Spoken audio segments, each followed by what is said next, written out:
Bismillahirrahmanirrahim. Assalamualaikum warahmatullahi wabarakatuh.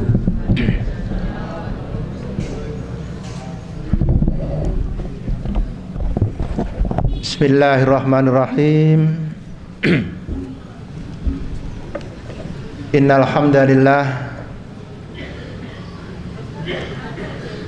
nahmaduhu wa nasta'inuhu wa nastaghfiruh wa na'udzu bihi min syururi anfusina wa sayyiati a'malina. May yahdihillahu fala mudhillalah wa may yudlilhu fala hadiyalah. Asyhadu an la ilaha illallah wahdahu la syarikalah wa asyhadu anna Muhammadan abduhu wa rasuluhu la nabiyya ba'dah. Wassalatu wassalamu ala rasulillah wa ala alihi wa sahbihi wa manittaba'a hudahu ila yaumil qiyamah. Wa ba'du. Para ibu, para bapak, para jamaah yang dirahmati Allah Subhanahu wa ta'ala, dalam kesempatan pagi hari ini saya ingin menyampaikan suatu ceramah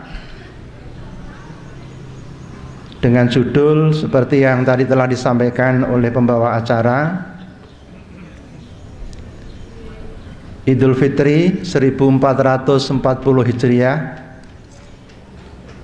Umat Islam merayakan kemenangan di tengah-tengah kepungan musuh-musuh Islam. Agak serem ya.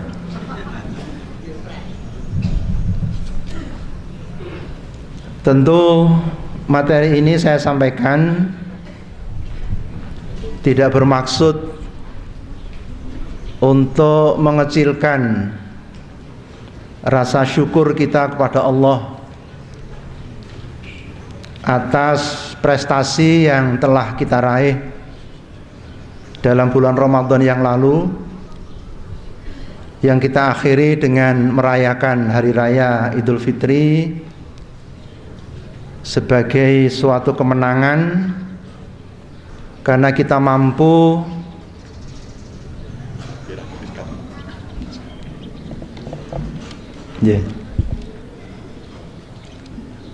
Kenapa Idul Fitri itu kita sebut sebagai hari kemenangan?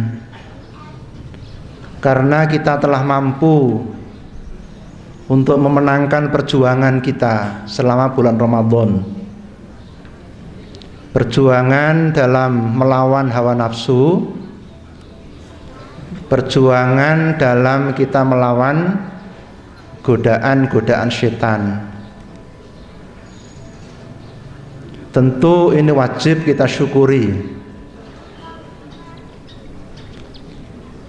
Tetapi judul ini saya maksudkan adalah dalam rangka untuk mengingatkan kepada kita semua, agar kita tidak berpuas diri dengan kemenangan yang kita rayakan itu. Apalagi kemudian kita berhenti dari memperjuangkan kemenangan yang lebih besar. Karena kemenangan yang kita rayakan pada Hari Raya Idul Fitri itu secara umum merupakan kemenangan yang bersifat terbatas. Kenapa saya katakan terbatas? Karena sifatnya bersifat individual, untuk kepentingan pribadi kita masing-masing. dan bersifat sektoral. Perjuangan kita hanya untuk melawan sektor tertentu pada urusan-urusan yang menyangkut hawa nafsu kita, itu pun juga terbatas pada aspek-aspek tertentu dan sifatnya hanya temporal. Temporal itu artinya hanya pada bulan Ramadan. Jadi kalau kita memenangkan perjuangan itu sifatnya hanya terbatas, sehingga kita masih dituntut untuk berjuang yang lebih luas lagi. Perjuangan kita tidak hanya menyangkut kepentingan pribadi, tidak menyangkut masalah-masalah yang sifatnya fardi atau individual. Karena Islam itu diturunkan bukan sekedar untuk perbaikan diri sendiri, tetapi untuk perbaikan seluruh umat manusia. Sehingga kewajiban kita itu tidak hanya untuk memperbaiki diri sendiri, atau dalam istilah lain disebut dengan menjadi orang yang soleh. Kita tidak cukup untuk menjadi orang yang soleh, tetapi harus menjadi orang yang soleh dan muslih. Kalau soleh itu berusaha memperbaiki diri sendiri, tapi kalau muslih itu berusaha memperbaiki orang lain. Jadi kita punya kewajiban menjadi orang yang soleh dan juga sekaligus menjadi orang yang muslih. Karena Islam itu diturunkan sebagai rahmatan lil alamin. Ayat-ayat Al-Quran banyak menjelaskan tentang kewajiban itu. Misalnya surat wal asri, silakan nanti dibaca bagaimana syarat orang yang tidak merugi itu. Tidak cukup dengan menjadi orang beriman dan beramal soleh, tapi juga harus watawasau bil haqqi watawasau bis sabri. Itu artinya selain kita diwajibkan menjadi orang yang soleh, juga wajib menjadi orang yang muslih. Nanti bisa dibaca juga di surat Ali Imran ayat 110. Kuntum khaira ummatin ukhrijat linnas. Menjadi umat yang terbaik itu adalah karena kita dikeluarkan, dilahirkan Allah untuk umat manusia. Karena itu jamaah sekalian, kalau kita mencontoh perjuangan Rasulullah SAW yang kemudian juga diikuti oleh sahabat-sahabat beliau, sepanjang hidup mereka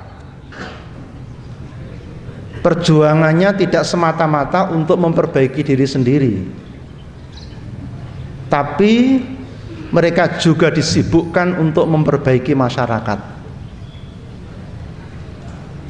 Bahkan di bulan Ramadan pun Rasulullah dan kemudian dilanjutkan para sahabat itu tidak hanya semata-mata sibuk memperbaiki diri di masjid, memperbaiki diri dengan banyak berzikir di masjid atau di tempat-tempat ibadah. Beliau juga terjun ke lapangan, bahkan terjadi beberapa kali peperangan di bulan Ramadan. Silakan nanti dibaca di makalah itu. Saya mengemukakan beberapa contoh ya, bahwa selama bulan Ramadan telah sering sekali terjadi peperangan antara umat Islam melawan orang-orang yang memusuhi Islam berkali-kali. Bahkan perang pertama tahun 2 Hijriah, sebagian ahli sejarah mengatakan itu terjadi 17 Ramadan. Itu terjadi perang pertama itu perang Badar. 2 Hijriah.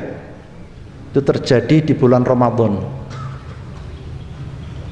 Kemudian dilanjutkan dengan perang Fathu Mekah tahun 8 Hijriah. Itu juga di bulan Ramadan. Lalu perang Tabuk tanggal 9 Hijriah. Itu juga terjadi di bulan Ramadan. Dan itu juga dilakukan oleh para sahabat.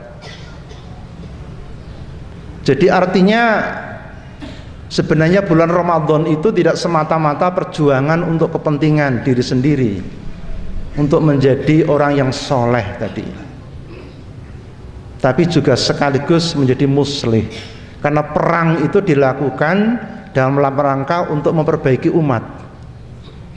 Ketika musuh-musuh Islam itu menyerang kepada umat Islam, apa boleh buat? Sekalipun bulan Ramadan tetap dilakukan. Karena itu Bapak Ibu jamaah sekalian yang berbahagia, maka semua rangkaian perjuangan yang telah pernah dilakukan Rasulullah Shallallahu Alaihi Wasallam dalam rangka beliau dan para sahabat itu memperjuangkan ajaran Islam, tidak lain adalah dalam rangka untuk mewujudkan janji Allah. Sebagaimana janji Allah itu terdapat di surat An-Nur ayat 55. Ya, monggo nanti dilihat di dalam tulisan itu. Saya akan bacakan surat An-Nur ayat 55. A'udzu billahi minasyaitonir rajim. Bismillahirrahmanirrahim. Wa'adallahu alladzina amanu minkum wa amilus solihat. Allah berjanji kepada orang-orang yang beriman di antara kamu, wa amilus solihat, dan mereka mengerjakan amal-amal soleh, la yastakhlifannahum fil ardi. Sungguh Allah akan memberikan kekuasaan kepada mereka di muka bumi ini, kamastakhlafal ladzina min qablihim, sebagaimana Allah telah memberikan kekuasaan kepada orang-orang yang sebelum mereka. Wala yumakkinanna lahum dinahumul ladzir tadallahum, dan sungguh Allah akan meneguhkan bagi mereka agama yang telah diridhoinya untuk mereka. Wala yubaddilannahum min ba'di khaufihim amna, dan sungguh Allah akan menukar keadaan mereka sesudah mereka dalam keadaan ketakutan menjadi aman sentosa. Ya'budunani la yusyriku nabi syai'a. Mereka beribadah kepadaku, mereka tidak mempersekutukan kepadaku sedikit pun. Wa man kafara ba'da dzalika, dan barang siapa yang kufur setelah itu, fa ulaika humul fasikun, maka mereka itulah orang-orang yang fasik. Surat An-Nur ayat 55. Di dalam ayat ini Bapak Ibu sekalian, Allah menjelaskan kepada kita tentang ciri-ciri umat Islam itu dikatakan umat yang mendapatkan kemenangan. Dan inilah kemenangan yang diperjuangkan Rasulullah itu. Ada 3 ciri-ciri kemenangan umat Islam itu. Ciri yang pertama itu, Allah menjadikan umat Islam ini berkuasa di muka bumi. La yastakhlifannahum.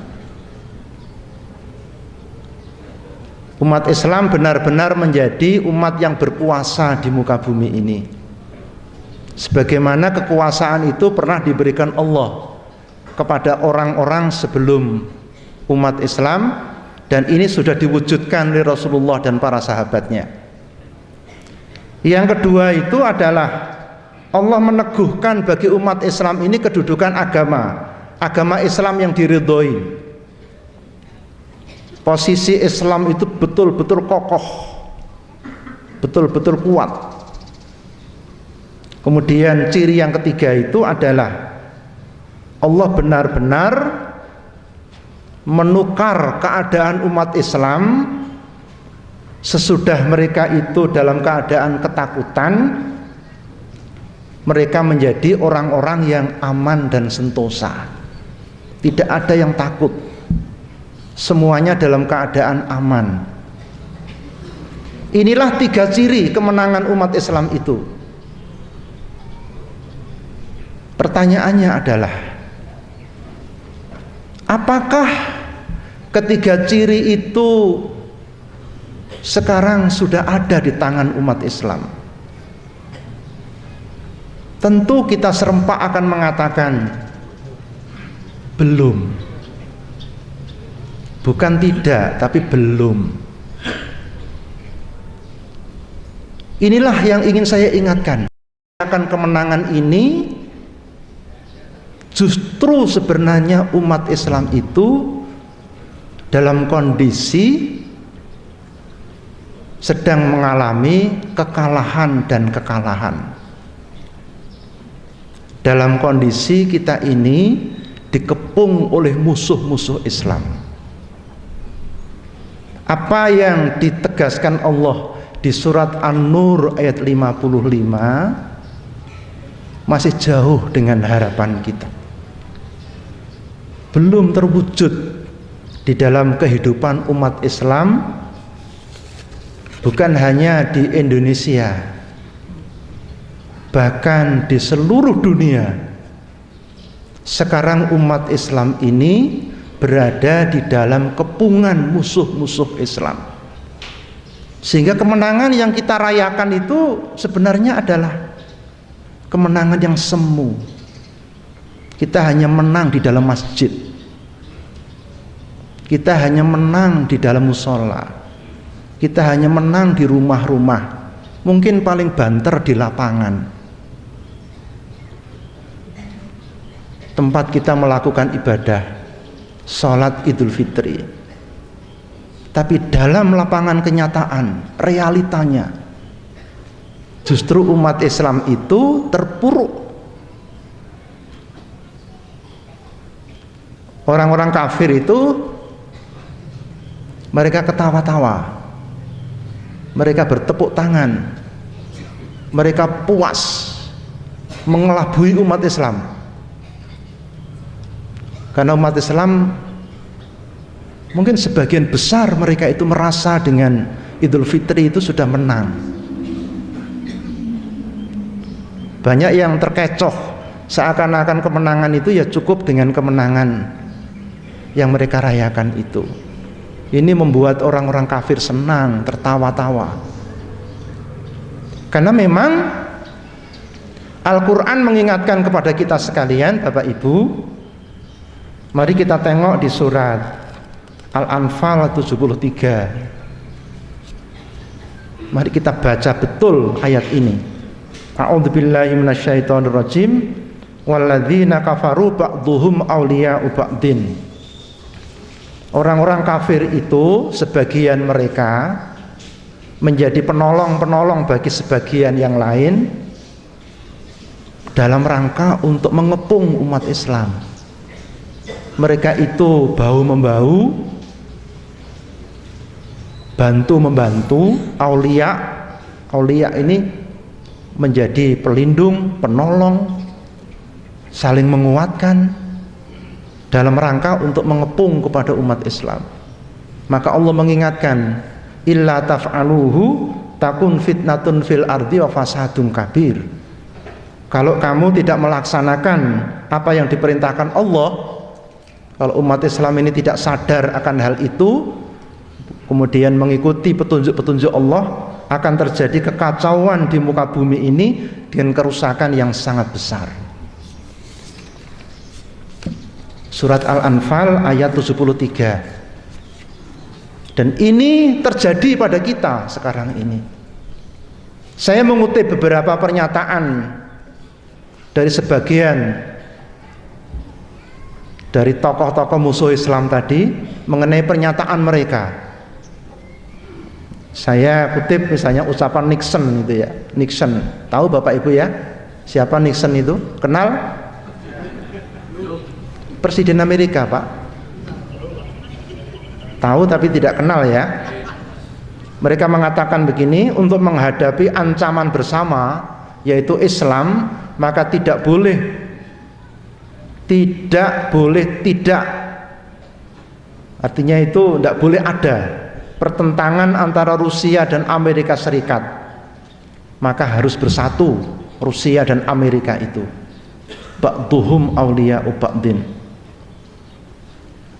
Kemudian juga ada mantan sekjen NATO, ini saya kutip, dia mengatakan Islam itu satu-satunya musuh Barat setelah Uni Soviet tumbang, dan seterusnya. Saya kutip lagi Simon Peres ya. Ini mengingatkan, mengkonfirmasi ya, atau membuktikan kebenaran apa yang difirmankan Allah tadi. Sekalipun orang kafir itu kelihatannya kelihatannya mereka itu bertentangan, tapi dalam satu hal mereka itu bersatu. Apa itu? Melawan umat Islam. Dalam satu hal mereka itu bersatu, yaitu melawan umat Islam, mengepung umat Islam. Ba'duhum awliya'u ba'din. Yang kedua, kita diingatkan oleh sabda Nabi kita Muhammad SAW dalam hadis yang diriwayatkan Imam Ahmad. Dalam riwayat yang lain saya temukan juga Abu Dawud juga meriwayatkan hadis ini. Rasulullah pernah ngendika, yushiku antada'a alaikul umam min kulli ufukin kama tada'al akalatu ala qas'atiha. Baik, saya terjemahkan, saya baca terjemahannya saja ini ya. Nyaris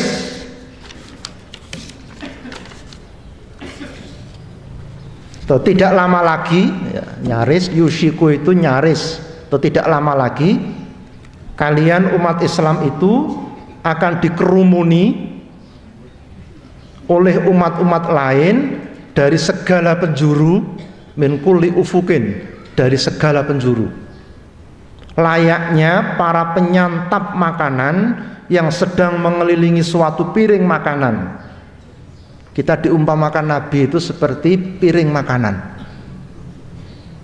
Orang-orang non muslim itu penyantap-penyantap makanan yang ada di sekeliling kita.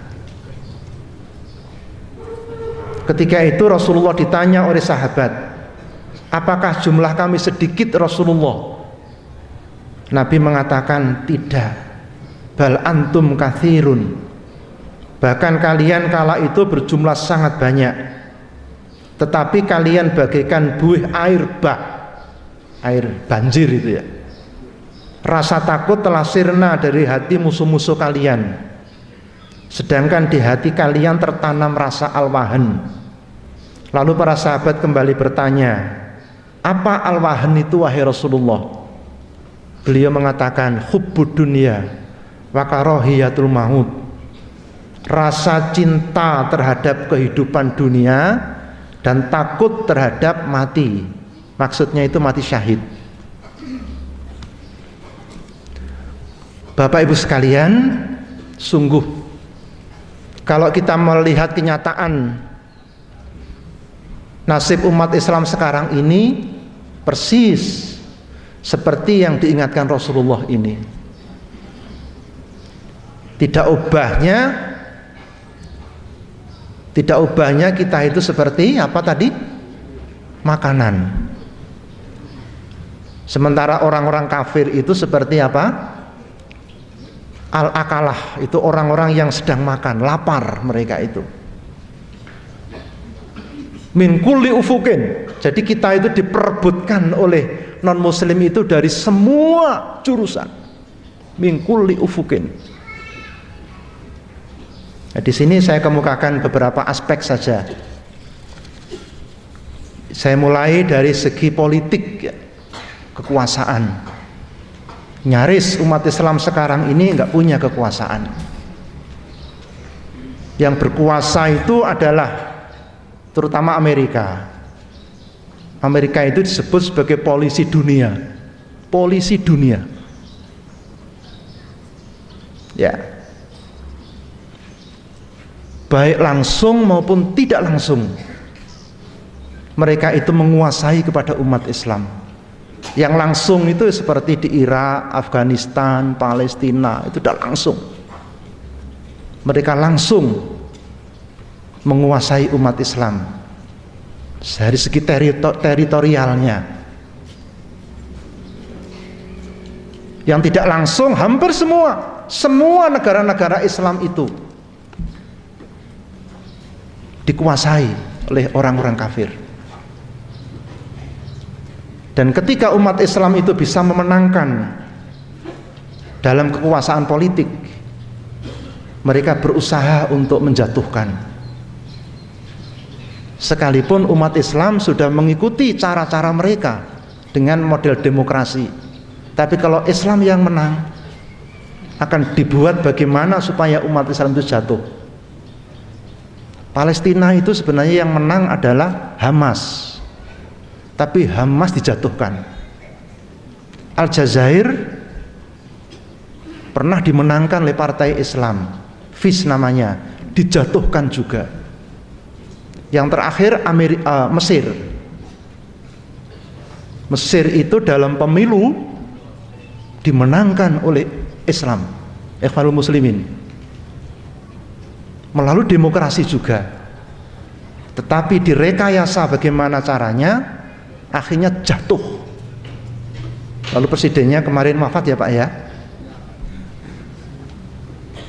menderita betul beliau itu di penjara, dan itu dijatuhkan padahal kekuasaannya diperoleh dengan melalui demokrasi. Ketika umat Islam itu bisa menang, akan diupayakan supaya jatuh. Dan itu akan terjadi di mana-mana. Ketika Pakistan dulu dikuasai seorang pemimpin yang sangat bagus, Ziaul Haq, dibuat akhirnya jatuh juga. Karena memang umat Islam ini dibuat bagaimana supaya tidak berkuasa. Ini dari segi politik ya. Itu bisa terjadi di negara kita. Pemilu yang lalu tidak pernah bisa berdiri sendiri. Kepentingan negara-negara kuat itu mencengkeram. Punya kepentingan siapa yang harus menang, siapa yang harus kalah. Itu menjadi rahasia umum dari segi politik. Lalu yang kedua dari segi ekonomi. Sekalipun umat Islam ini Bapak Ibu, kita itu bersyukur Allah memberikan anugerah kita. Umat Islam itu mayoritas berada di wilayah-wilayah dengan sumber daya alam yang melimpah-limpah. Kekayaan alam kita itu luar biasa. Dari mulai minyak, hutan, semua itu ada di negara Islam. Tetapi yang berkuasa bukan umat Islam. Yang berkuasa bukan umat Islam. Bahkan minyak itu yang menentukan harganya bukan umat Islam. Kita itu kaya raya tapi miskin. Aneh kan? Kita ditentukan oleh WTO. Sekarang ada lagi informasi namanya obor. Obor itu adalah strategi Cina, Tiongkok untuk memberikan hutangan kepada negara Indonesia. Sekarang sudah ada 30 proyek yang ditandatangani itu. Dan ini sangat mengkhawatirkan. Karena ketika proyek obor itu dilaksanakan, maka semua tenaga itu dari Tiongkok, semua bahan-bahan dari Tiongkok. Nanti kalau tidak bisa mengerjakan akan diambil alih. Dan itu sudah terjadi di Zimbabwe, di negara-negara lain. Akhirnya kita nggak punya apa-apa. Ini sekarang ada 30 proyek yang akan ditangani oleh Tiongkok melalui program obor namanya. Jadi mereka ingin menguasai umat Islam melalui diantaranya penanaman modal, diantaranya dengan memberikan hutangan. Bab orang itu bapak ibu nek wis diutangi meneng. Ngoten carane. Nek wonten tiyang niku kok rada sengit kali jenengan, utangi mawon. Mungkin ampun mboten sengit. Maka Rasulullah memberikan doa kita supaya aja biasa utang. Wa'udzubika min ghalabatid dain. Kita mohon pelindungan kepada Allah aja biasa utang. Engko nek biasa utang waqahri rijal. Kita akan dikuasai orang. Ini dipakai oleh negara-negara barat dalam rangka untuk menguasai kepada negara-negara Islam, diutangi. Dan bahasanya itu dibantu ning bayare menika kedah kathah pakai sistem riba. Jadi bunganya itu luar biasa. Ketika negara itu sudah banyak utang, udah nggak bisa apa-apa, akan didikte oleh negara-negara yang memberikan hutangan. Itu sudah rumus, itu sudah rumus Rasulullah. Makanya orang nggak boleh punya utang itu di situ, karena utang itu bisa membuat orang tercekik. Nah, jadi satu sisi umat Islam ini berada di negara-negara yang kaya raya, tapi justru kita itu tidak bisa menjadi produsen. Kita itu hanya pemakai. Nyun saya bapak ibu, sampai banyu mawon, coba tingali banyu niku, produksi sinten niku. Air mineral itu. Banyu mawon niku pun didol punan niku. Kita minum air mineral saja itu sudah produksi siapa itu? Kita cuma bangga minum, pemakai saja. Dari hal yang kecil-kecil, apalagi ini, apa ini namanya ini? Untuk ngerekam ini. Coba lihat itu mas, made in siapa itu? Masnya cuma bangga memakai saja, gagah sekali. Nggak taunya yang dihadapi itu adalah nyugih wong liya niku. Dari segi ekonomi kita dikepung oleh mereka.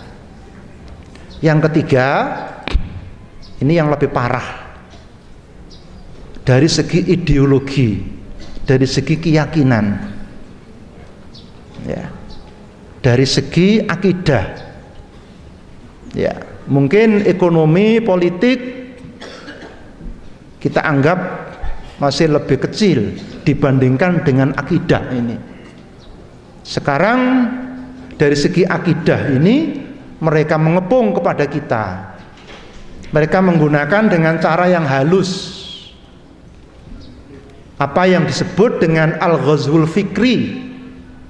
Jadi merusak umat Islam itu bapak ibu dimulai dengan merusak pemikiran kita. Bab orang itu kalau sudah fikrohnya kena, fikrohnya dikuasai, kalau fikroh orang, pemikiran orang itu sudah dirusak, maka sudah akidahnya, perilakunya, semuanya akan rusak. Sebab kita itu kan dikendalikan pikiran kita. Maka orang barat itu menggunakan strategi, di samping perang militer, al-ghazwul askari, juga mereka menggunakan al-ghazwul fikri, perang pemikiran. Di sini saya sampaikan beberapa targetnya ya. Ada 7 targetnya ini, ya. Tentu yang paling utama itu secara umum itu ingin memurtadkan umat Islam. Baik murtad secara keseluruhan maupun murtad pikirannya saja. Mungkin sosoknya masih Islam tapi hati dan pikirannya sudah murtad. Ini yang bahaya. Jadi memurtadkannya itu melalui pemikiran. Mungkin dia masih sholat, mungkin masih ke masjid, tapi hati dan pikirannya sudah murtad. Karena mereka terkena penyakit yang namanya sepilis. Sepilis itu salah satu strategi ghadul fikri. Napa sepilis niku? Sekularisme, pluralisme, liberalisme. Ini yang beberapa waktu lalu sudah pernah saya terangkan. Ini sebenarnya merupakan salah satu dari cara orang-orang non-muslim untuk memurtadkan umat Islam dengan cara yang halus, dengan bahasa-bahasa yang halus. Bapak Ibu sekalian, kemudian yang keempat, kita dikepung dari segi budaya. Hampir semua budaya yang dilakukan umat Islam ini sudah barat semua, mayoritas lah. Budaya itu kebiasaan kita sehari-hari ini. Dari kita mulai makan, berpakaian, udah semuanya ini sudah terbaratkan semua. Wong kita menyebut kalender saja itu sudah nggak apal kok dengan kalender Islam. Sing dihafal niku rak Januari, Februari, ngampret, April, Mei, Juni, Juli, Agustus niku. Coba nek kula tes jenengan apal mboten sakniki wulan apa Sawal, bersawalan. Bersawal niki napa? Mbuh ya. Anak-anak kita sudah nggak pernah hafal dengan kalender Hijriyah menika. Menyebutnya sudah tidak Ahad lagi, sudah Minggu. Padahal Minggu itu barat. Kalau budaya Islam menyebutnya Ahad. Ahad, Pak. Sekarang sudah jarang kita dengar kata-kata Ahad itu. Minggu semua, itu sudah kena barat itu. Mari nanti kita mulai sejak hari ini jangan menyebut lagi Minggu, Ahad. Itu yang kecil-kecil. Ya. Apalagi model-model pengantin seperti ini sudah lebih banyak baratnya ini. Alhamdulillah ini ICM ini masih kuat ini imannya ini. Jangan sampai ada budaya-budaya barat ya sing kenemenen lah. Nek belas niku kalau kita mbak saged Pak Gianto. Mungkin 50% masih itu. Tapi sing mencolok itu janganlah, itu bagus. Dan saya sering menanyakan kepada pengurus, sampai kapan Pak kuwate niki Pak gitu.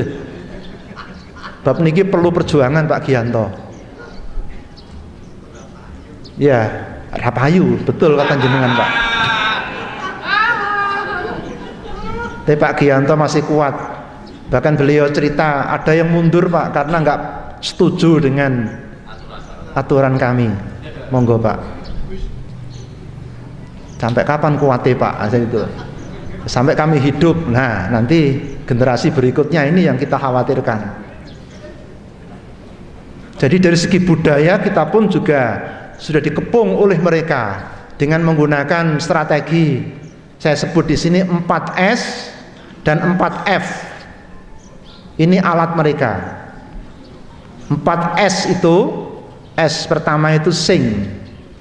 Sing itu hiburan, nyanyian.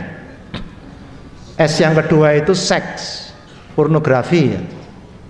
S yang ketiga itu sport, olahraga. Melalui olahraga mereka itu ingin menguasai budaya kita dan sudah berhasil itu. Betapa banyak kita ini nggak sholat subuh karena melihat siaran sepak bola. Berhasil mereka. Itu namanya sport namanya. Lalu yang keempat itu smoke, rokok. Rokok itu juga salah satu strategi mereka untuk menguasai umat Islam. Anehnya bapak-bapak, sing gawe rokok niku ora do ngerokok. Konon orang Yahudi itu melarang warganya merokok, Pak. Coba. Jadi mereka membuat rokok untuk merusak kita. Mereka sendiri nggak mau rokok. Mohon maaf ya, nggak ngerokok niki minta maaf saya. Mudah-mudahan setelah ini bisa berhenti dari rokok. Setuju mboten Ibu? Saya tanya Ibu, bukan Bapak. Ibu ini cuma bisa gerundel terus tapi nggak berani menegur bapaknya. Suara jenengan saya salurkan hari ini. Insya Allah hari ini bapak-bapak sudah berhenti dari merokok, termasuk jualan rokok. Ikuti almarhum Pak Nardi, Pak Sunardi Sahuri, yang punya banyak toko di Jogja. Itu satu pun tokonya nggak ada yang jual rokok, karena beliau memang istiqomah. Kemudian yang kedua itu 4F. Ini strategi orang-orang barat untuk menguasai budaya umat Islam.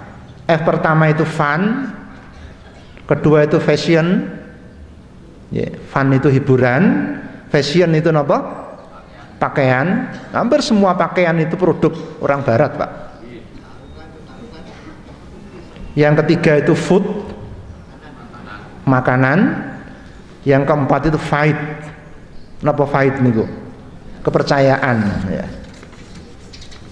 Nah, inilah Bapak Ibu sekalian, persis seperti yang diingatkan Rasulullah dalam sebuah hadis riwayat Muslim.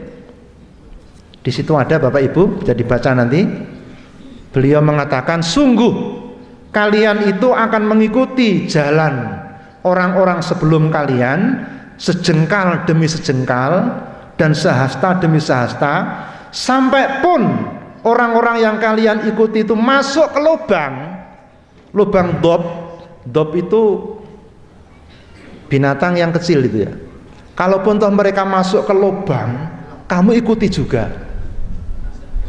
Ketika itu Nabi ditanya, siapa Nabi orang yang kami ikuti itu? Apakah Yahudi Nasrani? Nabi mengatakan, iya, tidak ada lain. Itulah kondisi kita sekarang. Sampai pun mereka itu masuk ke lubang kecil diikuti. Urusan makan saja udah nggak mau tangan kanan Pak, tangan kiri, standing partai, model-model pakaian makanan kalau seperti ini loh Pak. Ini sudah hal yang kecil-kecil itu kalau sudah mengikuti Barat itu menjadi kebanggaan bagi mereka. Dari artinya dari segi budaya pun kita itu sudah dikepung oleh musuh-musuh Islam. Yang terakhir saya kemukakan adalah dari segi mass media. Ya, hampir semua TV itu milik mereka di dunia, termasuk di Indonesia. TV-TV besar itu bukan milik umat Islam, Pak. Koran-koran, majalah-majalah, koran terbesar di Indonesia itu milik musuh Islam. Gimana? Saya nggak menyebutkan lah namanya. Saya menyenangkan tahu sendiri. Padahal media massa itu menjadi kekuatan. Kalau media massa itu dikuasai oleh non-Muslim, maka persepsi, opini umat Islam itu akan terbentuk. Karena namanya media massa itu membentuk opini, dan opini sebuah kekuatan, membentuk persepsi, membentuk pemahaman. Ketika media massa itu dimiliki non-Muslim, opini kita pun jadi kalah. Umat Islam diopinikan, dipersepsikan sebagai teroris, sebagai radikalis, sebagai itu kita nggak bisa apa-apa. Bapak Ibu sekalian, inilah kondisi yang sekarang sedang kita hadapi. Sekali lagi, di tengah-tengah kita merayakan hari raya Idul Fitri dengan bangga kita menang. Justru kita itu sedang dikepung oleh musuh-musuh Islam. Saya terus terang, sampai hari ini nggak sampai Pak mengatakan menang itu, saya nggak sampai hati saya. Tak rasakno dhewe. Saya mengatakan menang itu piye, menang iki sing piye iki. Saya di rumah mengatakan menang, keluar itu sudah Ketika mengatakan menang minum yang saya minum ini sudah bukan minuman kita ini. Malu saya kepada Allah itu. Terus terang Pak, saya pribadi ya, saya tidak melarang orang lain lah, tapi saya pribadi malu Pak kepada Allah. Ketika mengatakan saya menang, piye menang kayak gini ini. Ini yang ingin saya sampaikan. Kita syukur, tetapi saya lebih banyak prihatinnya. Ini yang harus kita sadari bersama. Supaya setelah ini, yang penting solusinya ini, kita harus segera membangun kekuatan, Pak. Kita harus segera menyusun kekuatan ini. Habis Ramadan ini justru umat Islam harus bangkit. Jadikanlah Ramadan kemarin sebagai modal saja, sebagai bahan dasar kita. Setelah itu kita punya perjuangan yang jauh lebih besar untuk menyusun kekuatan tersebut. Satu sisi kekuatan itu dalam rangka untuk merealisasikan janji Allah tadi, mewujudkan janji Allah tadi, supaya kita menjadi umat yang berkuasa dan seterusnya tadi. Satu sisi memang kita itu menghadapi musuh-musuh umat Islam. Dan kekuatan ini harus menyeluruh, komprehensif istilahnya. Karena itu Bapak Ibu sekalian, di dalam makalah ini saya menyebutkan ada 10 kekuatan yang harus kita bangun. Kekuatan yang harus kita bangun. Kita mulai sejak sekarang. Tentu ini waktunya tidak cukup. Ini kalau saya uraikan secara rinci, monggo nanti dibaca sendiri Bapak Ibu. Berapa halaman itu Pak Gianto? 43. Ini kalau 45, jadi panjang lebar. Terus terang ini saya buat agak lama Pak ini Pak, hampir 2 minggu Pak. Iya, saya pikir betul ini pokoknya. Ini saya buat di tengah keprihatinan saya ketika semacam curhat begitulah Pak. Di tengah keprihatinan saya, justru umat Islam ini seakan-akan puas dengan merayakan kemenangan Idul Fitri kemarin. Saya buat itu Pak. Lama ini saya buat ini, saya renung-renungkan ini. Monggo nanti dibaca. Tentu yang pokok kekuatan yang kita bangun pertama itu adalah kekuatan iman dan amal soleh. Ini menjadi modal kita. Tidak ada artinya kekuatan yang lain tanpa iman dan amal soleh. Iman ini yang membuat kita optimis. Optimis Pak. Betapapun non muslim itu mengerahkan segala kekuatan, kita punya Allah. Ini iman Pak. Membangun kekuatan itu harus didasari pada optimisme. Optimisme itu dibangun. Nanti baca surat Ali Imran 139. Wala tahinu wala tahzanu wa antumul a'lun in kuntum mu'minin. Nah, jangan kamu merasa lemah, bersikap lemah. Jangan kamu merasa bersedih. Kamu orang-orang yang paling tinggi derajatnya jika kamu orang-orang beriman. Nah, membuat kita bisa senyum ini. Seberapapun kekuatan orang-orang kafir, ada Allah Pak. Kita punya Allah. Iman ini yang akan bisa menumbuhkan optimisme kita di dalam menyusun kekuatan ini. Maka kekuatan iman dan amal soleh ini menjadi dasar kita. Dan ini kalau kita lihat perjuangan Rasulullah SAW, beliau membangun umat Islam itu dengan menguatkan iman para sahabat. Selama 13 tahun di Mekah itu materi dakwah beliau itu akidah. Karena memang ini menjadi landasan untuk perjuangan berikutnya. Kemudian yang kedua, kekuatan ilmu. Ya. Ilmu yarfa'illahu alladzina amanu minkum walladzina utul ilma darajat. Jelas ini menjadi kunci. Kalau kita ingin menang, umat Islam harus punya ilmu. Ilmu ini ada dua Bapak Ibu. Pertama yang saya sebut dengan ilmu tanziliyah, ilmu yang bersumber dari wahyu. Yang kedua ilmu kauniyah, yang bersumber dari alam semesta. Umat Islam harus menguasai dua-duanya, baik itu yang bersumber dari wahyu, Quran, hadis, fikih, akidah itu bersumber dari wahyu, maupun yang bersumber dari alam semesta, ya IPA, matematika, itu teknologi, itu namanya bersumber dari alam semesta. Itu juga menjadi kunci bagi kekuatan umat Islam. Kemudian yang ketiga itu adalah kekuatan jihad fisabilillah. Jihad di sini pengertiannya ada dua, pengertian umum dan pengertian khusus. Kalau pengertian umum itu adalah usaha yang kita lakukan dengan sungguh-sungguh untuk memperbaiki diri sendiri maupun untuk memperbaiki masyarakat. Kita berjuang untuk masyarakat dengan menegakkan ajaran Islam. Itu namanya jihad. Jadi jihad itu bisa untuk perbaikan diri sendiri. Maka puasa kemarin kita jihad melawan hawa nafsu. Tapi tidak cukup dengan itu, harus jihad untuk kemenangan Islam, untuk perjuangan Islam.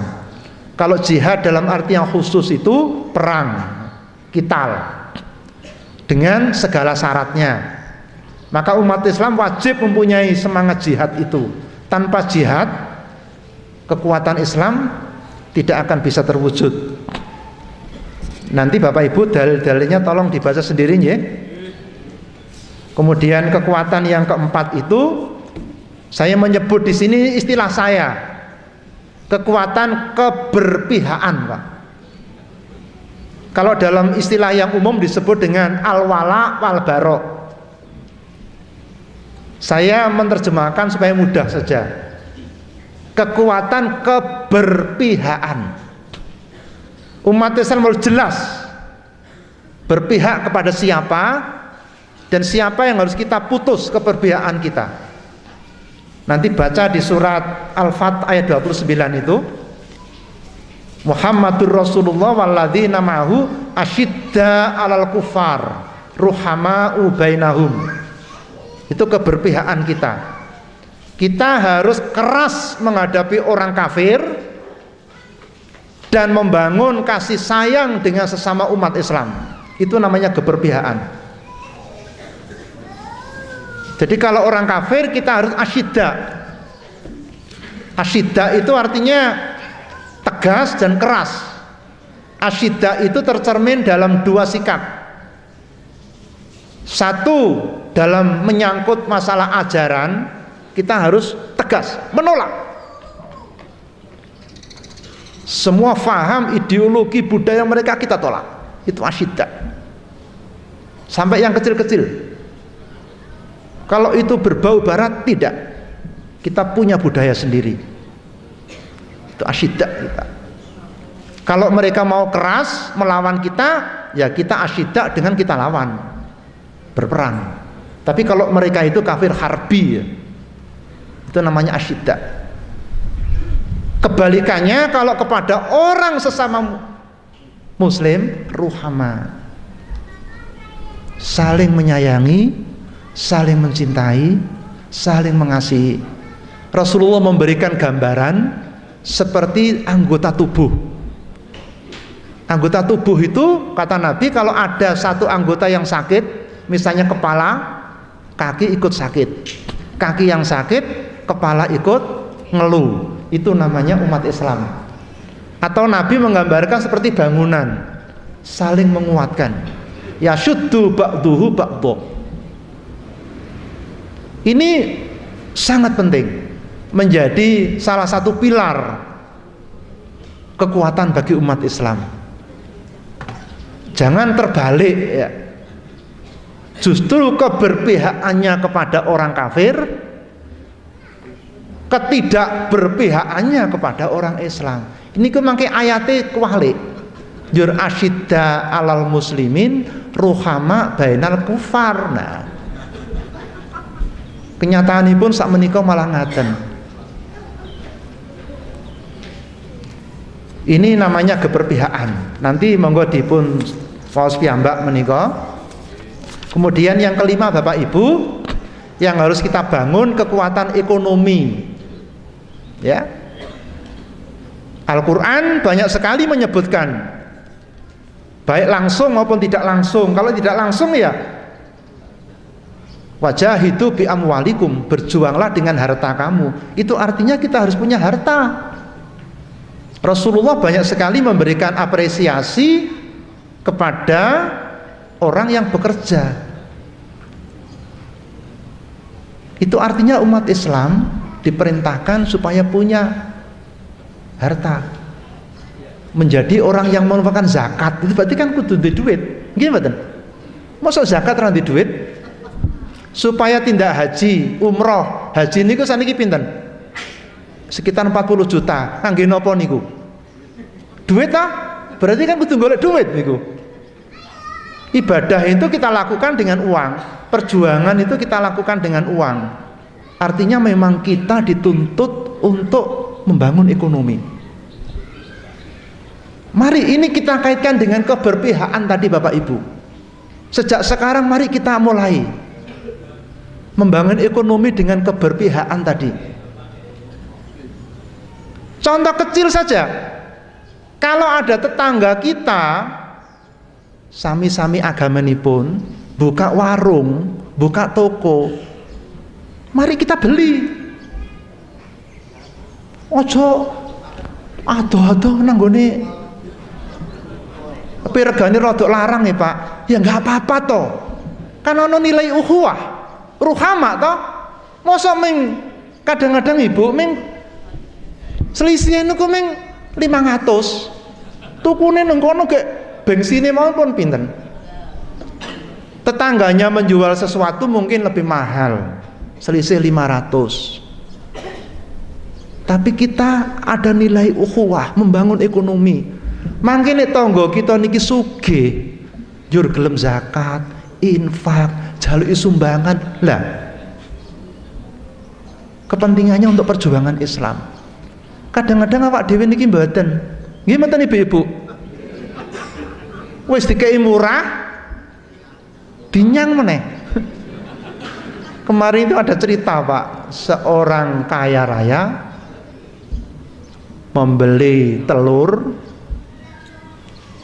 telurnya itu regane 2.500. Kemudian 6 niku dinyang 12.500. Mestinya kan rugi Pak ya. Tapi karena ini nggak laku diberikan Pak. Padahal orang itu turun dari mobil mewah. Begitu dia menang itu murah, nggak ngerti ya niki nangis ini si penjualnya ini. Begitu dia pergi masuk di warung yang mahal sekali Pak. Jadi kalau kepada warung yang mahal-mahal malah mboten nate ngenyang niku malahan. Wis ngono bar mangan sisane kathah niku. Coba mboten ngeri niku. Jadi kalau pedagang kecil-kecil itu wis murah dinyang bangga sekali. Justru sing kaya-kaya niku bukan umat Islam, malah kita itu sering bantu mereka itu. Mari Bapak Ibu kita mulai membangun ekonomi dengan keberpihakan. Mulai sekarang kalau belanja dimulai sinten Ibu? Tanggane dhewe.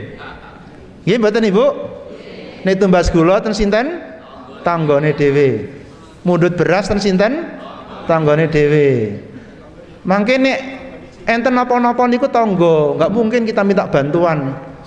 Awak dhewe niku nek tuku ten ngene ado-ado mungkin ana kesripahan njaluke tulung nang nggone tangga. Padahal tanggane dodolan mboten kita tukoni. Malah utang, nek utang ten ngene tangga, nek tuku ten ngene wong liya. Nah, Ya tambah sedikit ya Pak ya, 5 menit lagi ya Pak. Kekuatan yang keenam itu politik Bapak Ibu. Ini pasti ini harus umat Islam harus membangun kekuasaan ya. Dan tentu seperti yang dilakukan Rasulullah. Kita tidak membangun kekuasaan dengan memberontak, tidak. Tidak dengan inkonstitusional mboten. Tetap kita lakukan dengan cara-cara yang konstitusional. Jadi saya tidak mengajarkan jenengan kemudian berontak, tidak. Kita membangun kekuatan politik dengan cara-cara yang dibenarkan. Ya, seperti yang dilakukan Rasulullah dulu. Nanti dibaca sendiri dalilnya. Kemudian yang ke-7 niki ingkang mboten kalah pentingipun kekuatan generasi penerus. Ya. Kekuatan generasi penerus. Kalau kita lihat betapa Rasulullah SAW itu sejak awal berusaha untuk membangun generasi penerus itu. Ya, karena Bapak Ibu, perjuangan kita ini perjuangan yang berkelanjutan. Saya kok sepertinya yakin Pak Gianto ya, nyuwun pangapunten nih. Sepertinya kok saumur-umur jenengan ini belum bisa menikmati kemenangan nanti Pak. Wis tua-tua nih. Wis ana sing swidak. Perjuangan kita ini ratusan tahun. Mungkin mangke 100 tahun baru terwujud Pak, mungkin. Nggih mboten? Kelihatannya kan sepuh-sepuh niki rata-rata niki.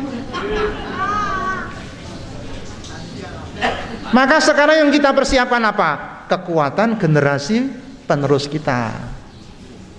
Itu sehingga sewaktu-waktu panjenengan badhe menyusul Bu Ani Yudhoyono pun enten generasi penerusnya. Nah, ini gimana caranya? Tentu melalui proses pendidikan. Pendidikan yang memadukan antara ilmu tanziliyah dengan ilmu kauniyah tadi. Umumnya sekolah-sekolah kita ini yang lebih banyak kan hanya kauniyahnya. Tanziliyahnya kecil sekali Pak. Pendidikan agama kan paling 2 jam. Sing kathah niku rak matematika, IPA dan seterusnya. Belum bisa memadukan antara dua ilmu ini. Kecuali MBS Profesor Hamka. Promosi nih. Itu pendidikan yang memadukan dua-duanya dan diselenggarakan secara utuh. Karena anak kita itu kan dipengaruhi 3 lingkungan Bapak Ibu. Lingkungan sekolah, lingkungan di rumah, dan lingkungan di masyarakat. 3-tiganya harus menyatu ini. Maka lembaga pendidikan yang bisa menyatukan 3-tiganya itu yang paling bagus. Sekarang model pondok pesantren, model boarding school, itu memang ingin memadukan 3 milieu ini. Ya, baik itu rumah, baik itu sekolah maupun di lingkungan masyarakat. Anak-anak kita ini kan mohon maaf Bapak Ibu, sering katakanlah tidak baik. Itu bukan karena jenengan tidak baik, tidak. Di rumah sih selalu diingatkan, tapi ten sekolahan, ten masyarakat, kadang-kadang di sekolahan sudah nuk koncone ten masyarakat, pengaruhnya masyarakat itu besar sekali. Maka pendidikan yang bisa memadukan 3 lingkungan ini itu sangat ideal sekali. Nah, monggo kita punya MBS Profesor Hamka. Dari segi keilmuannya memadukan 2 ilmu itu, wonten tanziliyah, wonten kauniyah, dan dari segi pengaruh ini memadukan 3-tiganya ini. Ya tentu masih ada kekurangan-kekurangan. Insya Allah akan selalu kita perbaiki terus menerus. Ini dalam rangka upaya kita untuk membangun kekuatan generasi itu tadi. Kemudian yang ke-8, napa Pak niki Pak? Kekuatan apa Pak? Kekuatan manajerial Pak. Nah, ini perlu keterangan lebih jauh ini Pak Gianto. Karena kelemahan umat Islam ini memang manajerialnya kadang-kadang Pak melaku dewe-dewe Pak. Manajerial itu kan untuk memanage, Pak, biar efektif, efisien. Awak dhewe niki baru kerja bersama-sama, belum bisa kerja sama. Itu manajerial, Pak, melaku dewe-dewe. Lalu yang ke-9, kekuatan apa, Pak? Media massa, ya, media massa. Kemudian yang ke-10, kekuatan apa?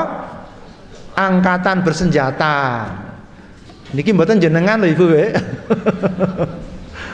Ini tentu ada yang berwenang. Tanpa angkatan bersenjata awak dhewe mboten saged menghadapi kekuatan-kekuatan di luar umat Islam. Ya, maka negara-negara Islam harus membangun kekuatan angkatan bersenjata kuat, harus itu. Ya, tentu ini pekerjaan negara. Dados menyenengan mboten terus mulih engko terus golek bedil mboten. Ndak boleh, itu nanti ada aturannya. Terakhir Bapak Ibu, ini saya kemukakan cerita, Pak. Mungkin matannya perlu kita diskusikan, tapi isinya ini saya tertarik. Ketika Nabi Ibrahim itu dibakar oleh Raja Namrud, ada burung kecil ikut ambil air, lalu ikut memadamkan, Pak. Ditanya, "Hei manuk, apa kowe manuk cilik kok dadak memadamkan api Nabi Ibrahim?"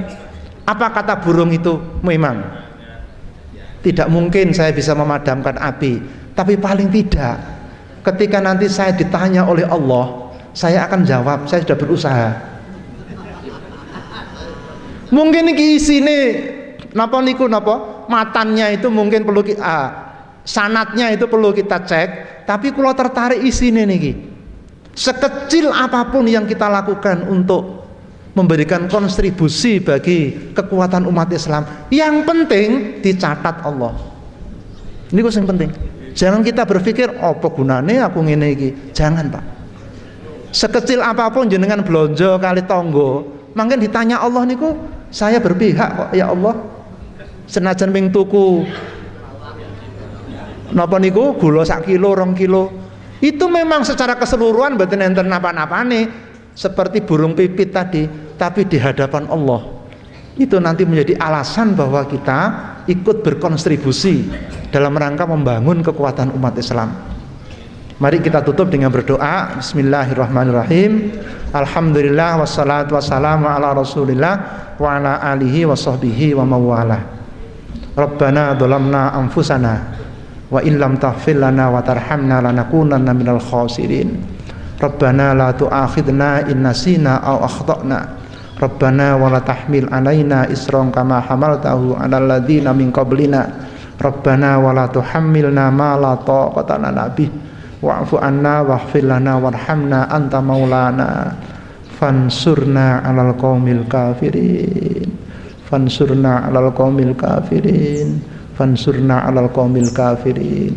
Rabbana hab lana min azwajina wa dzurriyyatina qurrata a'yun waj'alna lil muttaqina imama. Rabbana atina fid dunya hasanah wa fil akhirati hasanah wa qina adzabannar. Wa sallallahu ala Muhammad. Subhana rabbika rabbil izzati amma yasifun wa salamun alal mursalin walhamdulillahi rabbil alamin. Bapak Ibu, mudah-mudahan bermanfaat. Ada kurang lebihnya saya mohon maaf. Assalamualaikum warahmatullahi wabarakatuh.